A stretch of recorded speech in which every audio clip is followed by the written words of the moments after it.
ako'y nagagalak sa inyong lahat, aking mga anak, sapagkat batid ninyo ang inyong mga tungkulin. Kayo ay tunay na aking pinili sa karamihan.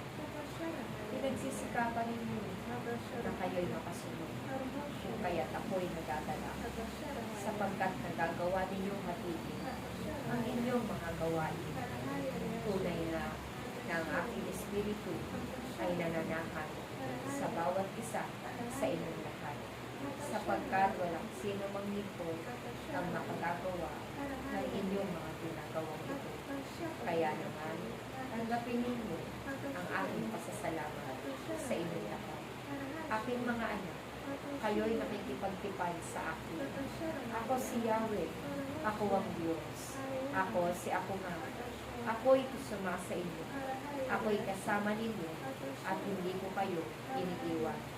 Kaya't nawa sa inyong paglilingkod, kayo'y magpatuloy at huwag uminto, upang makamit ninyo ang buhay na walang hanggan. Sapagkat sa inyong paglilingkod, naroroon ang kasaganaan, naroroon ang kapayapaan, naroroon ang karunungan na aking ibinabahagi. Sa panahon na kayo ay tatayo't maghahayag ng salita ng Diyos, ng aking kalooban. Ang aking espiritu ay taglay ng bawat isa sa inyong lahat. Kayo ay pinili ko't hinirang, kaya't walang sinuman sa inyo ang makapagtatabon sa gawain nito. Hindi ang inyong punong lingkod ang naglagay sa inyo sa gawain nito, kundi ako ang pumili sa inyong lahat. Kaya't aking mga anak, huwag kayong mag-alala kung sa tingin ninyo kayo'y nagkukulang sa mga magkagawa.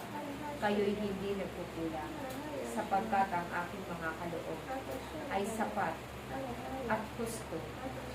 Kaya magpatuloy lamang kayo na makasunod sa aking kalooban, at makikita ninyo ang mga hiwaga na marami ko pang ihahayag sa inyong lahat.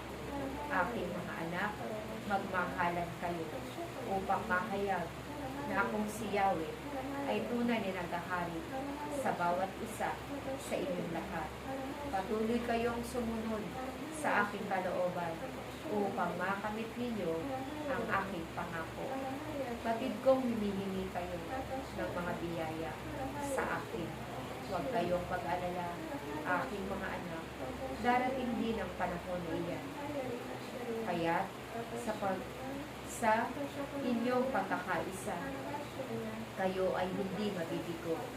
Ako si Yahweh, aking mga anak, ang Diyos na inyong tinatawag sa araw-araw ay laging nakikinig sa bawat isa sa inyo. Nakikita ko at nababatid ko ang inyong mga karamdaman. Kung kaya't ang tawa na ito ay aking pinuno ng aking mga kaloob, sapagkat ang nais ko, kayong lahat ay magsigaling, kayong lahat ay magsilakas, upang ang kagalingang niyan ay patuloy ninyo ipaglingkod sa akin, patuloy ninyo ipagpuri sa akin. Nawa huwag kayong padadaig sa mga pagsubok, sa mga karamdaman, naway hindi ito ang maging dahilan upang kayo'y lumito sa inyong paglilingkod. Bagkus, kayo ay patuloy na mag-init sa paglilingkod ninyo sa akin.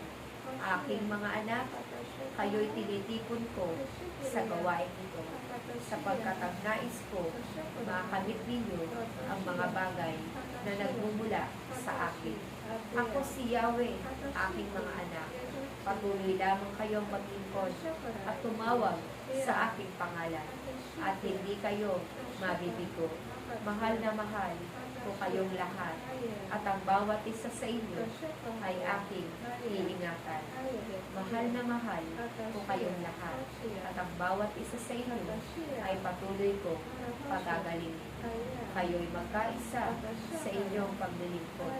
Kayo'y magmahalan katulad ng pagmamahal ko sa inyong lahat. Iingatan ko ang bawat isa sa inyo na patuloy na sumusunod sa aking kalooban. Huwag kayong matakot, aking mga anak. Ako si Yahweh ay kasama ninyo sa araw-araw.